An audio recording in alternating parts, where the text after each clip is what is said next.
പ്രവചനങ്ങളെ കാറ്റിൽ പറത്തിക്കൊണ്ട് കൂപ്പുകുത്തി ഇന്ത്യൻ സാമ്പത്തിക രംഗം. കഴിഞ്ഞ ദിവസം പുറത്തുവിട്ട സർക്കാർ കണക്കുകൾ പ്രകാരം ഇന്ത്യയുടെ സാമ്പത്തിക വളർച്ച 5.4% കുറഞ്ഞു. കഴിഞ്ഞ 2 വർഷത്തിനിടെ രേഖപ്പെടുന്ന വലിയ ഇടിവാണിത്. अपनी आंखों के सामने देखेंगे कुछ ही वर्षों में भारत दुनिया की टॉप 3 इकोनॉमी में होगा.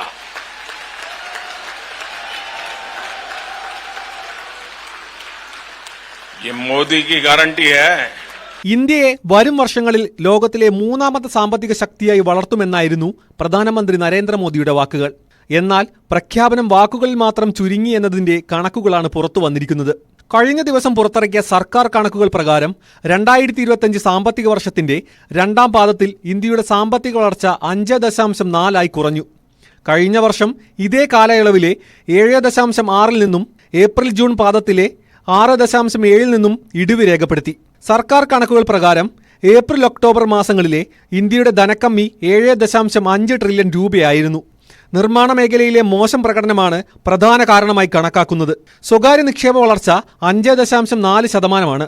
വളരെയധികം പ്രചാരം നൽകിയ PLI സ്കീമും മേക്ക് ഇൻ ഇന്ത്യയെ ചുറ്റിപ്പറ്റിയുള്ള അവകാശവാദങ്ങളും ഉണ്ടായിരുന്നിട്ടും ഉൽപാദന വളർച്ച 2.2 കുറഞ്ഞു. കയറ്റുമതി 2.8 കുറഞ്ഞു. ഇറക്കുമതി -2.9 ചുരുങ്ങി.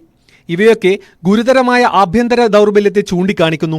സാമ്പത്തിക വിദഗ്ധരുടെ പ്രവചനങ്ങൾക്ക് വിരുദ്ധമായാണ് നിലവിലെ GDP കണക്കുകൾ. നിലവിലെ സാമ്പത്തിക വളർച്ച മൻമോഹൻ സിംഗ് പ്രധാനമന്ത്രിയായിരുന്ന വർഷങ്ങളിലേക്കാൾ വളരെ മോശമായി തുടരുന്നതായാണ് കണക്കുകൾ ചൂണ്ടിക്കാണിക്കുന്നത്. 18 മാസത്തിലേറെയായി 6.50% തുടരുന്ന പലിശ നിരക്ക് കുറയ്ക്കാൻ റിസർവ് ബാങ്ക് ഓഫ് ഇന്ത്യയെ സമ്മർദ്ദത്തിലാക്കാൻ സാധ്യതയുണ്ട്. കഴിഞ്ഞ ഏപ്രിൽ ജൂൺ പാദത്തിൽ ഇന്ത്യൻ സമ്പദ് വ്യവസ്ഥ 6.7% വളർച്ച നേടിയിരുന്നു. പൊതു തിരഞ്ഞെടുപ്പിൽ ഭരിക്കാൻ സഖ്യകക്ഷികളെ ആശ്രയിക്കേണ്ടി വന്നതിന് ശേഷം പ്രധാനമന്ത്രി നരേന്ദ്രമോദിയെ സംബന്ധിച്ചിടത്തോളം സാമ്പത്തിക വളർച്ചയിലെ ഈ ഇടിവ് വൻ തിരിച്ചടിയാണ്. News desk, news 18. ഇനി സ്വർണ്ണ വെള്ളി നിരക്ക്.